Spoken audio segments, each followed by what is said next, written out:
Bom dia, meninos e meninas dos oitavos anos. Sabemos que o antigo regime entrou em crise, né, pela semana 1 do PET 2, e que surge então o liberalismo contra o mercantilismo, onde o Estado intervinha na economia. Então, nós iremos aprender nessa segunda semana do PET 2 que a Inglaterra, no século XVI, era governada pela dinastia Tudor. Henrique VIII era dessa família, os Tudors, e foi ele o responsável pela Igreja Anglicana. Agora vamos dar uma entendida em o que é uma dinastia. É uma série de reis ou soberanos de uma mesma família que se sucedem no trono. E na Inglaterra, a igreja é denominada de Igreja Anglicana, que é a igreja nacional lá da Inglaterra, e de denominação cristã, estabelecida oficialmente, né, lá na Inglaterra. A igreja anglicana foi criada quando o rei Henrique VIII separou a igreja da Inglaterra da igreja católica, em meados do século XVI. E por que ele fez isso? Porque o Papa Clemente VII se recusou a lhe conceder a anulação de seu casamento com Catarina de Aragão. Bom, com a morte de Henrique VIII em 1547, seu filho Eduardo assume o trono, porém morre no mesmo ano. Com esse fato, assume o trono sua filha mais velha, Maria I. Maria I era católica e ela vai permitir que o catolicismo ganhe novamente força na Inglaterra, né? E após 11 anos do governo, ela morre em 1558. Assim, assume em seu lugar sua irmã Elizabeth I, que teve um reinado extenso de 45 anos.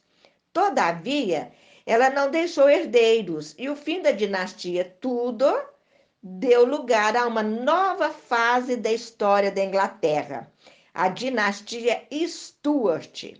Então, em 1603, James Stuart assume o trono da Inglaterra e, como já era rei da Escócia, acaba unindo os dois reinos, Escócia e Inglaterra. Nesse processo, ele acabou criando atritos com o parlamento inglês, devido às diferenças nas formas de governar. Primeiramente, James Stuart não aceitava as decisões da Magna Carta, que proibia o rei de tomar medidas absolutistas. Além disso, ele aumentou impostos, taxas alfandegárias, dificultou o comércio feito pela burguesia. Então, em 1604, Jaime quase sofreu um atentado no parlamento, que teria sido explodido por um grupo de católicos, caso não fosse impedido pela Guarda Real. Em 1625, seu filho Carlos I assume o trono inglês e mantém uma postura autoritária, intolerante às outras religiões. O parlamento obrigou então Carlos I a assinar a Petição de Direitos, que limitava seu poder, mas o rei passou por cima dessas leis e voltou a favorecer a nobreza, a cobrar multa de seus opositores. Sua medida mais abusiva foi a cobrança do ship money, que era cobrado somente das cidades litorâneas e com suas medidas, né, passou a ser cobrado em todas as cidades. Em 1640, Carlos I fecha o parlamento devido a discordâncias com o parlamento.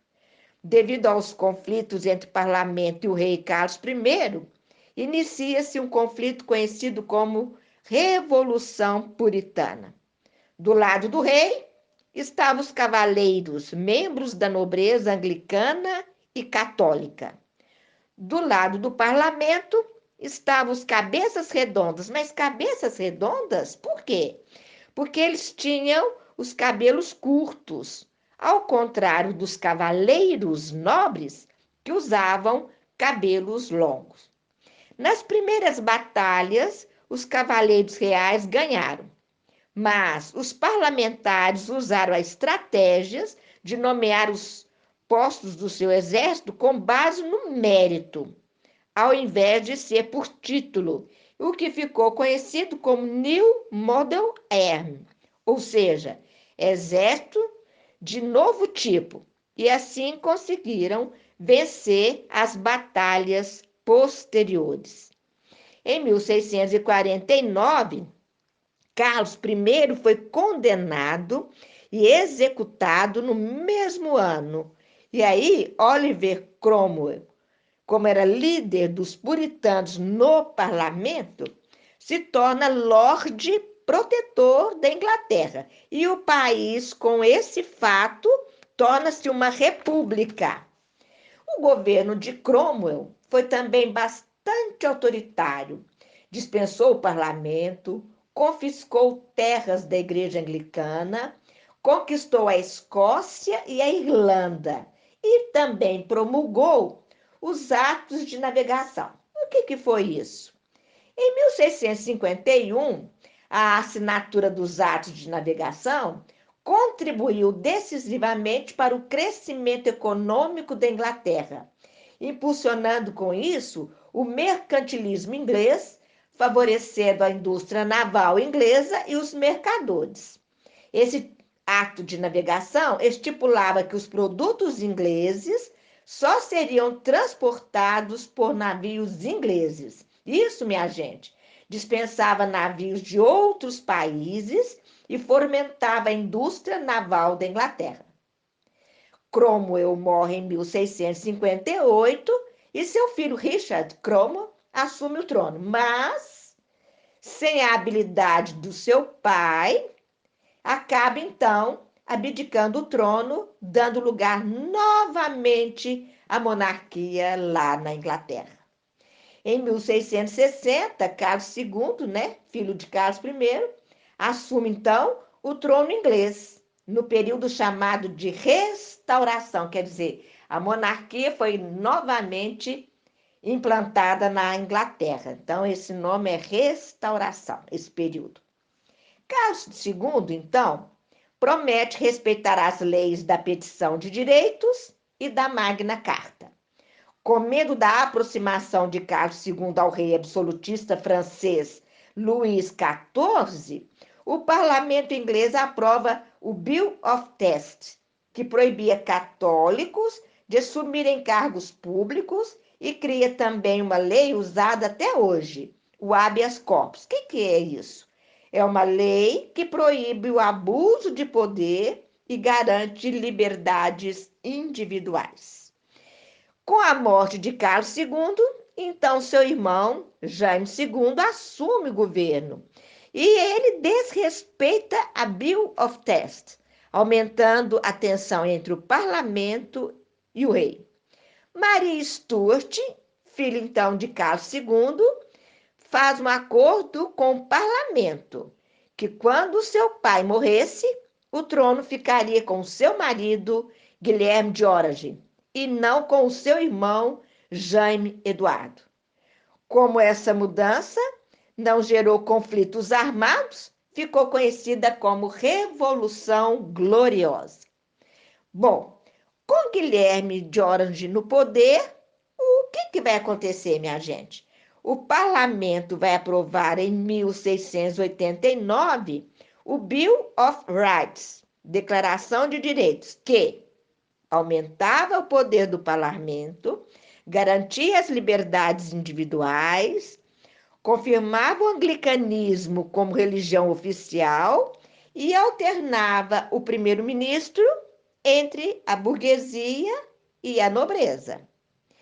Essa revolução gloriosa vai aumentar o poder da burguesia e da nobreza mercantil e vai limitar o poder da monarquia e fez com que o ministro se transformasse em chefe de Estado. Ou seja, lá na Inglaterra atualmente, A rainha da Inglaterra, por exemplo, ela reina, mas quem governa é o primeiro-ministro.